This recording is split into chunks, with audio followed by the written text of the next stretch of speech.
네. 그 자연 생태계님. 저번에 물건 박사님이, 모든 현실 캐릭터들 중에서 모든 생명들은 사춘기가 지나면 대부분 자기 마음대로 힘도 세지니까 대부분 자기 마음대로 할 수 있다고 했잖아요. 물론 물건 박사님 또 인간 중에서 사춘기가 지난 청년 인간이기 때문에 물론 물건 박사님 또 인간 중에서 마음대로 할 수는 있어요. 왜냐? 물건 박사님도 사춘기가 지난 청년 인간이기 때문에. 이와 마찬가지요. 현실 세계에서 모든 생명들은 사춘기가 지나면 자기 마음대로 할 수 있고, 현실 세계에서 대부분 모든 생명들은 대부분 사춘기 이전에는 부모님 보호다 밑에서 활동해야 되고요. 그렇죠? 그러니까 물건 박사 예전부터 이런 얘기했잖아요. 잔생태계님. 현실 세계의 모든 생명들은 대부분 사춘기가 지나면 이제 보호다 허락 없이 자기 마음대로 할 수 있고, 대부분 현실의 모든 생명들은 사춘기 이전에는 보호다 밑에서 활동해야 된다고 했잖아요. 그래서 이와 마찬가지로 물건 박사님도 현실 세계에서 사춘기가 지난 청년 인간이기 때문에 물건 박사님도 마음대로 돌아다니는 거 이와 마찬가지로 모든 생명들도 그렇습니다. 자연생태계님. 그래서 예전부터 물건박 말했듯이 이와 마찬가지로 조루새도 사춘기 이전에는 중기 안에서 어미새 밑에서 활동을 해야 되잖아요. 그러니까 자기 몸 날아다니도 못한다고 나왔어요. 물건박사 GTV까지 다 물어봤는데 중기에 있는 아기 새들은 날아다니지도 못한대요. 왜냐? 아직 성장이 안 했기 때문에. 그래서 이거랑 마찬가지죠. 중기에 있는 아기 새도 결국은 사춘기가 지나면 이제 자기 마음대로 자연 생태계도 자유롭게 날아다닐 수 있고, 자연 생태계에서 벗어나 도시까지 인간들이 사는 도시까지도 자유롭게 날아다닐 수 있다고 하는 것처럼 이와 마찬가지요. 조루새뿐만 아니라 곤충 중에서도 애벌레도 마찬가지입니다. 곤충 중에서도 번데기 이전 애벌레는 자기 마음대로 곤충들도 날아다니거나 자기 마음대로 이렇게 다른 생태계 마음대로 막 기어다니지 못합니다. 곤충들도 애벌레가 될 때는 날아다니지도 못하고 빠르게 기어다니지도 못해요. 사마귀처럼 빠르게 기어다니지도 못해요. 그러니까 곤충들도 번데기 전에는 애벌레처럼 느리게 기어다녀야 되고, 그리고 또 오히려 곤충들 애벌레도 웬만하면 어미 곤충 밑에서 활동을 해야 되는 걸 알고 있어요. 그쵸? 그러니까 애벌레도 사실 웬만하면 땅 밑에서 활동을 해요. 이 땅 밑에서 조금 곤충들한테 다른 성충들한테 보호받고 사는 걸 알고 있거든요. 애벌레들도. 그래서 이제 애벌레도 성장하면 이제 자연 생태계 자유롭게 날아다닐 수 있고, 애벌레도 성장하면 성충돼서 자유롭게 이제 도시까지 갈 수도 있는 거죠. 이와 마찬가지입니다. 개구리도 마찬가지죠. 개구리가 사춘기 이전 올챙이가 되었을 땐 일반 개구리처럼 이렇게 폴딱폴딱 이렇게 자유롭게 점프를 못하고 그 연못 속에서 항상 활동해야 되잖아요. 연못에서 못 벗어나잖아요. 올챙이는요. 올챙이가 성장해서 개구리가 돼야지 이제 연못 속에서 조금 이제 벗어나서 이제 자연 생태계에 자유롭게 돌아다닐 수 있거든요. 개구리도 사춘기가 지나면 자연 생태계에 자유롭게 날아다닐 수 있고, 개구리도 사춘기 이전 올챙이 시절에는 연못 속에서 계속 머물러 있어야 되잖아요. 그러니까 연못에서 벗어나지도 못하잖아요. 왜냐면 연못에서 바로 벗어나면 올챙이가 죽을 수 있으니까. 그러니까 이와 마찬가지로 개들도 마찬가지입니다. 개들도 특히 대형견 같은 경우에는 사춘기 이전에는 이전에는 아기 강아지거든요.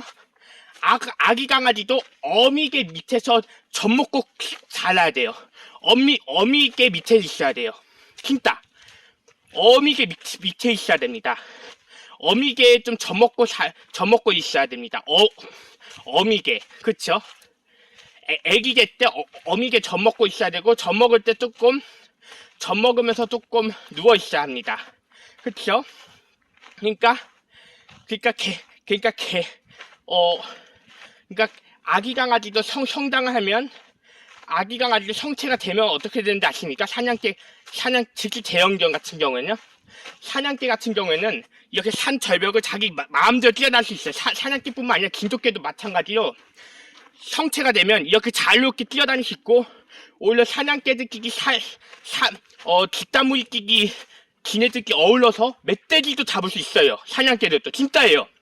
사냥개들도 뒷다무리 능력이 높아요. 뒷단 능력이 좀 높아요. 사냥개도. 왜냐하면 사냥개 성장하면 사냥개 친구들이랑 서로 어울리면서 멧돼지도 잡을 수 있는 거예요. 진짜.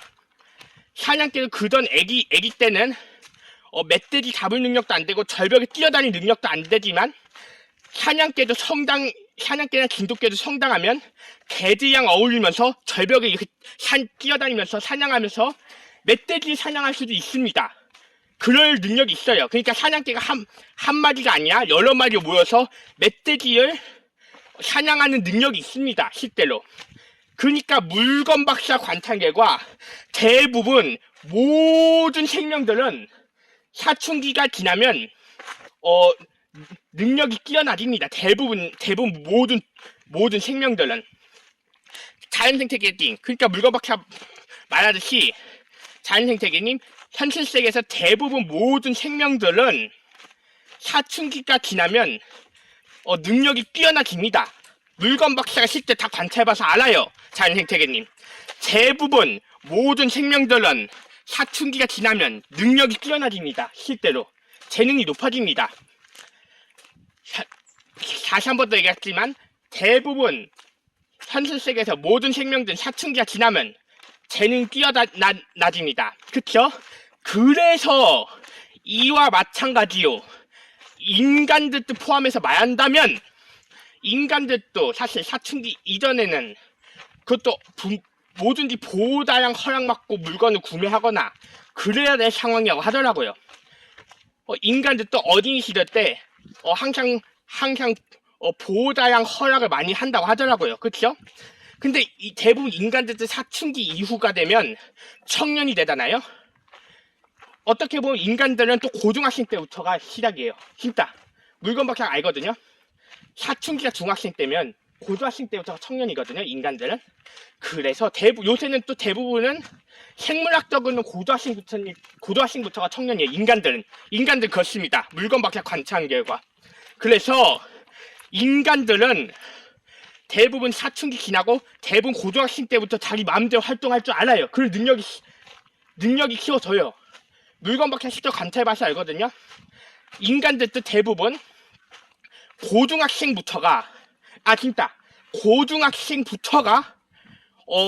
자기 마음대로 할 능력이 돼요. 자기가 조금 책임질 능력이 됩니다. 왜냐하면 중학생 때는 인간들끼리 친구들끼리 어울리면서 사회성을 길렀기 이미 때문에 대부분 인간들은 고등학생 때부터 자기가 스스로 책임지고 자기가 스스로 할 힘이 됩니다. 대부분 인간들은 물건박사 관찰 결과. 그래서 이런 것도 있잖아요. 대부분 인간들은 사춘기가 지나면 자기 자유롭게 돈 벌거나 도로주행에서 차나 오토바이도 도로주행에서 자기가 자유롭게 운전할 수 있대요. 인간들도. 그쵸? 자 정리해서 말하자면 사냥개가 사춘기가 지나고 자기 스스로 절벽을 뛰어다니는 거랑 새들이 사춘기가 지나고 자기 스스로 혼자서 아무 때나 날아다니는 거랑, 인간들도 사춘기가 지나고 자기 스스로 도로 중에서 차나 오토바이 마음대로 운전하는 거랑 그게 뭐가 다릅니까? 왜냐하면 다 모든 생명들이 사춘기가 지나고 자기 마음대로 할 재능이 됩니다. 물건 박사 관찰 결과 자연생태계님. 그쵸? 다시 한 번 더 얘기했지만 새들도 둥지에 있는 새들도 사춘기가 지나면 자기 마음대로 날아다닐 수 있는 거고 사냥개들도 있잖아요. 개들도 사춘기가 지나면 자기 마음대로 절벽을 뛰어다닐 수 있어요. 이와 마찬가지로 인간들도 사춘기가 지나면 대부분 인간들도 차나 오토바이로 도로 중에서 운전할 수 있어요. 실제로 인간들도. 그러니까 그게 비슷한 게 뭔지 아십니까? 대부분 모든 생명들은 사춘기가 지나면 자기 마음대로 할 재능이 있는 거예요. 자연생태계님. 물건 박사가 관찰한 결과 자연생태계님. 그쵸? 그러니까 쉽게 얘기해서 이거예요. 다시 새들도 사춘기가 지나면 자기 마음대로 둥지에서 떠나서 자기 마음대로 날아다닐 수 있는 거고, 그 다음에는 사냥개들도 사춘기가 지나면 자기 마음대로 절벽을 뛰어다니면서 친구들이랑 어울리면서 멧돼지를 사냥할 수 있는, 자기 마음대로 멧돼지 사냥할 수 있는 능력이 돼요. 그 다음에는 인간들도 사춘기가 지나면 자기 마음대로 차나 오토바이를 도로주행을 할 수 있어요. 그쵸? 그래서 그게 다 공통점이 뭔지 아십니까? 물건 박사님이 관찰한 결과 자연생태계님, 공통점은 대부분 모든 생명들은 사춘기가 지나면 자기 마음대로 스스로 재능 지을 수 있다는 게 그게 가장 큰 공통점이라고 보면 될 것 같습니다. 물건 박사 관찰한 결과. 그런데 이제 그걸 물어보겠어요. 자, 그렇다면 자연생태계님, 물건 박사님한테 이렇게 질문해 보시오. 그렇다면 물건 박사님한테 그동안 조금씩 고통을 줬던 생명들이 뭡니까? 물건 박사님도 지금까지 살면서 물건 박사님한테 고통을 줬던 생명들이 있잖아요. 그쵸? 물건 박사님한테 고통을 줬던 생명들이 뭡니까? 자, 이제 얘기해 보겠습니다. 지금까지 물건 박사님한테 고통을 줬던 생명들은 물건 박사님이 지금 가장 기억을 잃는, 고통을 가장 크게 줬던 잃는 인간이긴 하지만, 근데 다른 생명들도 물건 박사님한테 고통을 줬어요. 자, 차례차례 말한다면 물건 박사 사실 사슴벌레 키우는 동안 사슴벌레한테 찢겨 몇 번 물려봤어요. 그래서 손가락 살짝 찢어진 적 있어요. 사슴벌레한테 물러서. 진짜. 사슴벌레도 저를 물러서 제 손가락 살까지 찢어진 적 있어요. 왜냐면 사슴벌레도 뒷게요 손가락 물리면 살속까지 다 들어가요. 톱이. 그러니까 바늘 살을 찔듯이 사슴벌레도 손가락 살까지 다 찔립니다. 네, 그러니까 물건 박사님은 지금까지 살면서 사슴벌레한테도 고통을 당해봤고, 그리고 또 닭한테도 고통을 당해봤어요. 근데 크게 닭한테 따끔했어요. 그냥 심한 고통이 아니라 따끔했는데, 물건 박사님이 물건 박사님 20대 초반에 물건 박사님이 닭이랑 같이 놀다가 물건 박사 다리에 닭발을 맞았어요. 닭발을 맞았습니다. 물건 박사님 다리에 닭발을 맞아봤어요. 그래서 근데 아프진 않았어요. 그냥 따끔했어요. 닭발을 여러 번 맞아봤어요. 닭발. 근데 인간이 발로 차는 거랑 비해서는 아무것도 아니에요. 왜냐? 그냥 닭발 뾰족한 것 뿐이지 인간 발만큼 두껍지가 않잖아요. 그쵸? 오히려 인간한테 발로 맞는 게 훨씬 더 고통스러워요. 진짜. 자연생태계님. 그쵸? 그 다음에는 물건 또 어느 동물한테 고통당했냐면 중형견 개한테도 한번 고통당해봤어요. 그러니까 중형견 개는 물건 박사님한테 밥 달라고 막 물건 박사님이 좋다고 언제 막 온몸을 다 문 적이 있어요. 그때 물건 박사님 20대 초반 때인데 그 진돗개가 물건 박사님이 온몸을 다 문 적이 있어요. 왜 물었냐면 물건 박사님 공격하려고 문 게 아니라 물건 박사님한테 밥 달라고 온몸을 다 물어봤어요. 제 온몸을. 팔도 물고 막 이빨 다 물었어요. 밥을 먹고 싶은 건지. 그래서 개한테도 고통을 당해봤고요. 그 다음에는 또 물건 박사님은 꿀벌한테도 고통을 당해봤어요. 꿀벌. 그러니까 그게 꿀벌한테는 침을 몇 번 쏘여봤습니다. 물건 박사님 꿀벌한테도요. 그렇죠? 꿀벌한테도 침을 몇 번 쏘여봤어요. 물건 박사님은. 그게 무슨 말인지 아십니까? 그러니까 물건 박사님은 꿀벌한테도 침을 몇 번 쏘여봤습니다. 꿀벌. 진짜예요. 아니, 그러니까 지금까지 한 3번 정도 쓰여봤나? 그쵸? 그래서 그리고 또 물건박사님이 또 고통을 당한 거. 최근에 물건박사한 토끼를 키우다가 토끼를 좀 안다가 토끼한테도 발톱을 핥혀봤어요. 토끼 발톱에. 근데 토끼 발톱을 핥히는 게 예전에 물건박사 고양이도 안다가 발톱에 핥힌 적이 있거든요. 그런 느낌이랑 거의 비슷하더라고요. 토끼도 그러니까 근데 대부분 생명들은 다 성장하고 공격을 해요. 물건박사님을.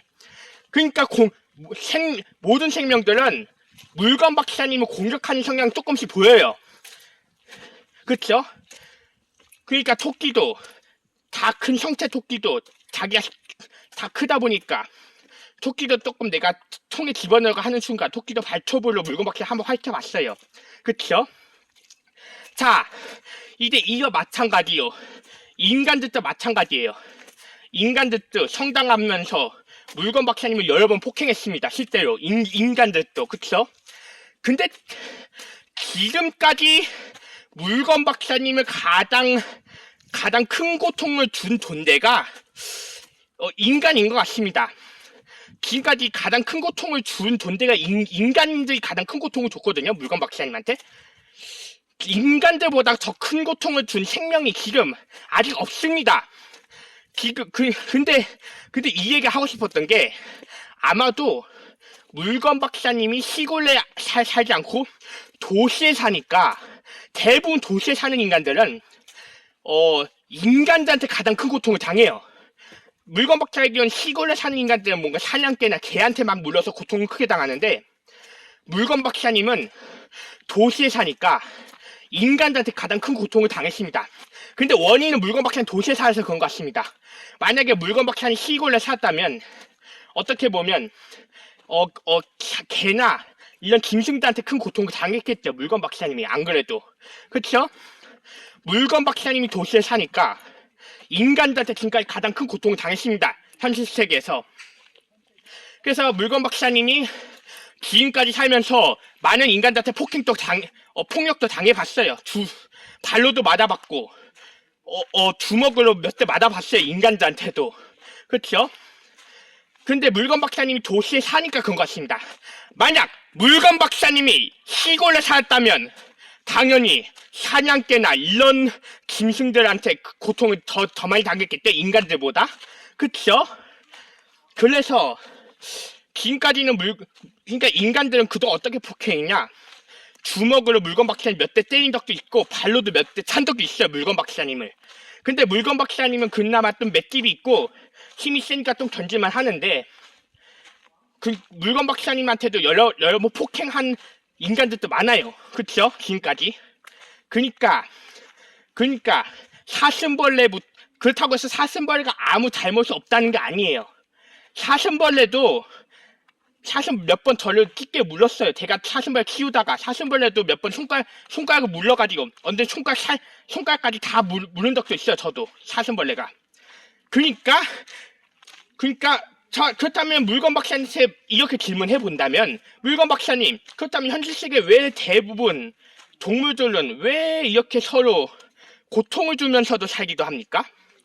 왜냐하면 정답은 물건박사님이 또 성경전서에서 연구한 결과 현실 세계에서 지상낙원이 안 왔기 때문입니다. 자연생태계님, 아직 현실 세계에서 지상낙원이 안 왔기 때문입니다. 그래서 현실 세계에서 대부분 모든 생명들이 서로 고통을 주면서도 살아가기도 합니다. 물건박사님이 관찰한 결과, 그쵸?